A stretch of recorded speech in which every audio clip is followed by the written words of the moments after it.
Kami berkorban karena Allah. Pada hari Id kami persembahkan dengan gembira.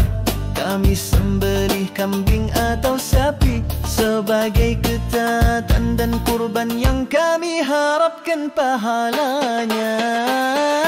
Qala Rasulullah fi hadithihi likulli sya'ratin ajrun wa thawab wad-damu yasqutu qabla an yalmasa al-ardh fayakunu fi kitabillahi maqbulan. Rasulullah bersabda dalam hadisnya, setiap helai rambut ada pahala dan ganjaran, dan darah yang tertumpah sebelum menyentuh tanah telah tercatat di sisi Allah sebagai amal yang diterima.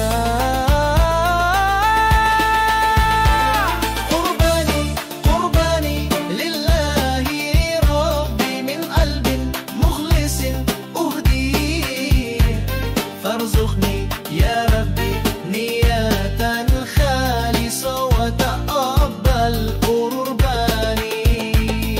Kurbanku hanya untuk Rabbku, dari hati yang tulus aku persembahkan, maka anugerahilah aku ya Rabb niat yang ikhlas dan terimalah kurbanku.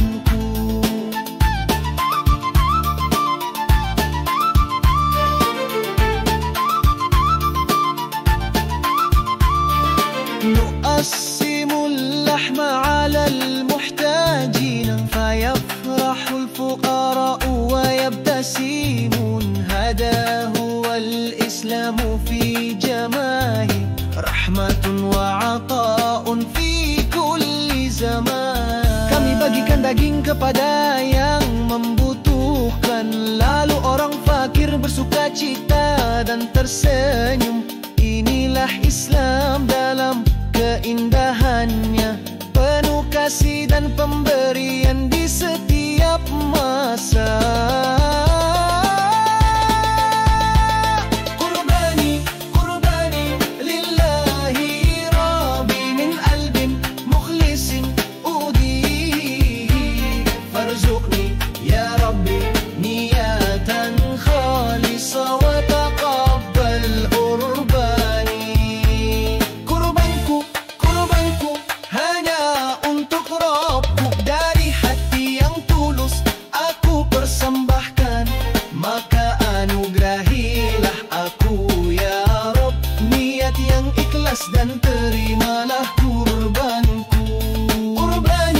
Qurbani lillahi rabbi min qalbin mukhlisin udi. Farzuqni ya Rabbi niyat